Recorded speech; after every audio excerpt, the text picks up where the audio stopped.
രാഹുൽ ഗാന്ധിക്കും നരേന്ദ്രമോദിക്കും മറുപടി നൽകി പിണറായി വിജയൻ.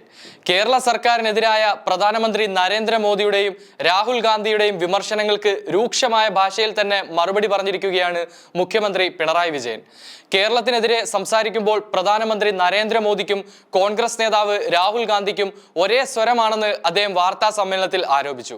മുഖ്യമന്ത്രിയുടെ പ്രധാനപ്പെട്ട വാക്കുകളിലേക്ക് നോക്കിയാൽ, ബീഹാറിനെ പോലെയാണ് കേരളത്തിലെ അഴിമതി എന്നാണ് പ്രധാനമന്ത്രി ആരോപിച്ചത്.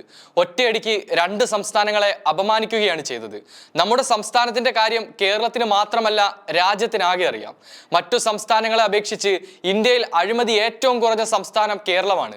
ഈ അംഗീകാരം കേരളത്തിന് നൽകിയത് സെന്റർ ഫോർ മീഡിയ സ്റ്റഡീസും ട്രാൻസ്പെറൻസി ഇന്റർനാഷണലും ചേർന്ന് നടത്തിയ സർവേയിലാണ്. അതിനപ്പുറം ഏത് ആധികാരിക റിപ്പോർട്ട് വെച്ചാണ് പ്രധാനമന്ത്രി കേരളത്തെ അധിക്ഷേപിക്കുന്ന പ്രസ്താവന നടത്തിയത്? കേരളത്തിന് നൽകാനുള്ള പണം വെട്ടിക്കുറച്ചിട്ട് പ്രധാനമന്ത്രി സംസ്ഥാനത്തിനെതിരെ ആക്ഷേപം ചൊരിയുകയാണ്. കേരളത്തിനെതിരെ സംസാരിക്കുമ്പോൾ പ്രധാനമന്ത്രി നരേന്ദ്രമോദിക്കും കോൺഗ്രസ് നേതാവ് രാഹുൽ ഗാന്ധിക്കും ഒരേ സ്വരമാണെന്നും അദ്ദേഹം വിമർശിച്ചു. BJP നൽകുന്ന പരസ്യങ്ങളിൽ കേരളത്തെക്കുറിച്ച് തെറ്റിദ്ധാരണ പരത്താനാണ് ശ്രമിക്കുന്നത്. സാമ്പത്തികമായി കഴുത്തു ഞെരിക്കുന്നതിനൊപ്പം അതിന്റെ പേരിൽ സംസ്ഥാനത്തിന് നേരെ ആക്ഷേപം ചൊരിയുകയും ചെയ്യുന്നു. ലോക്സഭാ തെരഞ്ഞെടുപ്പിൽ കേരളത്തിൽ നിന്ന് ഒന്നും ലഭിക്കാനില്ലെന്ന തിരിച്ചറിവ് വലിയ തോതിലുള്ള വെപ്രാളവും നിരാശയും സൃഷ്ടിച്ചു എന്നതാണ് കാണാൻ സാധിക്കുന്നത്. അതാണ് തീർത്തും തെറ്റായ കാര്യങ്ങൾ പറയാൻ പ്രധാനമന്ത്രിയെയും BJPയെയും പ്രേരിപ്പിക്കുന്നത്. അതേ ദയനീയതയാണ് രാഹുൽ ഗാന്ധിയുടെയും പ്രശ്നം. കഴിഞ്ഞ തിരഞ്ഞെടുപ്പിൽ അദ്ദേഹം കേരളത്തിൽ വന്ന് മത്സരിച്ച ഘട്ടത്തിൽ ജനങ്ങൾക്കിടയിൽ തെറ്റിദ്ധാരണ സൃഷ്ടിക്കാൻ കോൺഗ്രസിന് കഴിഞ്ഞിരുന്നു. പക്ഷേ ജനങ്ങൾക്ക് അതിന്റെ യഥാർത്ഥ സ്ഥിതി പെട്ടെന്ന് തന്നെ തിരിച്ചറിയാൻ സാധിച്ചു.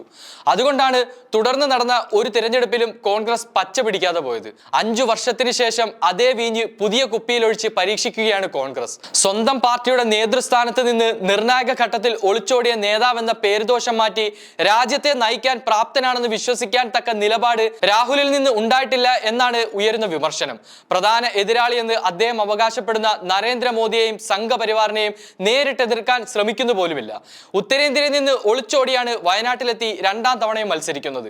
അദ്ദേഹത്തിൽ നിന്ന് ഇതിൽ പരം എന്താണ് പ്രതീക്ഷിക്കാനാവുക എന്നും മുഖ്യമന്ത്രി ചോദിച്ചു. കൂടാതെ 14ാം ധനകാര്യ കമ്മീഷനിൽ സംസ്ഥാനങ്ങൾക്കുള്ള കേന്ദ്ര നികുതി വിഹിതം ആകെ കേന്ദ്ര നികുതി വരുമാനത്തിന്റെ 42%.